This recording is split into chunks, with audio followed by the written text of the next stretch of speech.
নমস্কার। আমরা এখন পেয়ে গেছি ডানলপ মহামিলন মঠের মঠাধ্যক্ষ শোভন ভট্টাচার্য মহাশয়কে।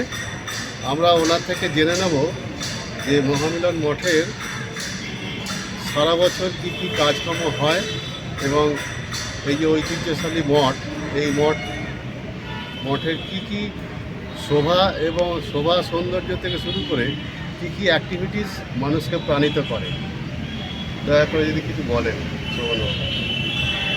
ঠাকুর শ্রী শ্রী ঠাকুর সীতারাম দাস ওঙ্কারনাথ জি এই মহামিলন মঠ প্রতিষ্ঠা করে গেছেন এবং তিনি যে বিধি, যে নীতিতে, যে পরম্পরায় এখানে চলবে এবং যে সমস্ত ধর্মীয় আচার অনুষ্ঠান চালু করে গেছেন সেগুলো আজ অবধি চলে যাচ্ছে। যেমন সারা বছর পুজো পাঠ, দুর্গা পূজা, জগদ্ধাত্রী পূজা, কালী পূজা, বাসন্তী পূজা, বিশেষ করে আষাঢ় মাসে গুরু পূর্ণিমা, ব্যাসদেবের জন্মদিনে বিশেষ অনুষ্ঠান, প্রায় কয়েক হাজার ভক্তরা এখানে আসেন। ধর্মসভা হয়, দুদিন ধরে প্রোগ্রাম চলে। এছাড়া ঠাকুরের আমাদের জন্মতিথি উৎসব 3 দিন ধরে অনুষ্ঠান চলে। নিত্য তো আমাদের শ্যামসুন্দর মন্দির, মা অন্নপূর্ণা ঠাকুরের মন্দিরে পুজো পাঠ তো চলেই, করতেও ভোর 4টে থেকে মঙ্গল আরতি, 4টের সময় মঙ্গল আরতি, সকালে 9টার মধ্যে সকালে পূজা এবং মূর্ধান্যে 12টার সময় আমাদের মধ্যাহ্ন ভোগও হয়। আর আমাদের গুরুকুল আছে, শ্রী শ্রী ওঙ্কারনাথ দেব বৈদিক বিদ্যাপীঠ। গুরুকুলে প্রায় 40 জন বিদ্যার্থী আছে। এখানে সামবেদ, যজুর্বেদ, অথর্ববেদ এই 3টে বেদই পড়ানো হয়। আর আমাদের গোশালাও আছে, গোশালাতে আমাদের গোমাতাদের সেবা চলে। এর নিত্য আমাদের প্রায় অনেক ভক্তরা আসেন, প্রসাদ পান, খুব শান্তিতে ঠাকুরের আশীর্বাদে। কেন মনে হয় ঠাকুর সুস্থ শরীরে প্রতিনিয়তই আমাদেরকে আশীর্বাদ দিচ্ছেন।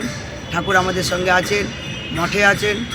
ঠাকুর খুব খুশি আমাদের সঙ্গে থেকে। আপনাদের দুদিন পরে কি একটা বড় প্রোগ্রাম আমাদের নভেম্বরের 27, 28, 29 অল ইন্ডিয়া বৈদিক সম্মেলন আছে আমাদের।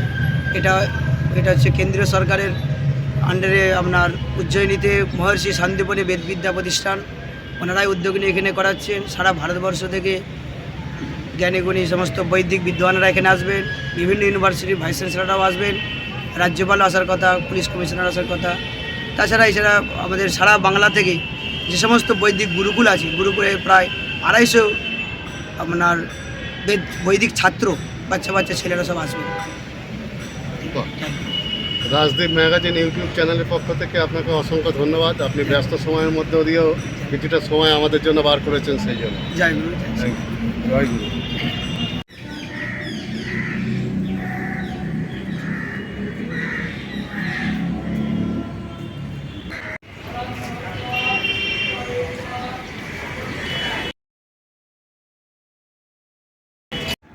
এখন আমরা এসেছি মহামিলন মঠের বুক স্টলে যিনি বসে আছেন তিনি আমাদেরকে বলবেন যে এখানে কি কি পাওয়া যায়।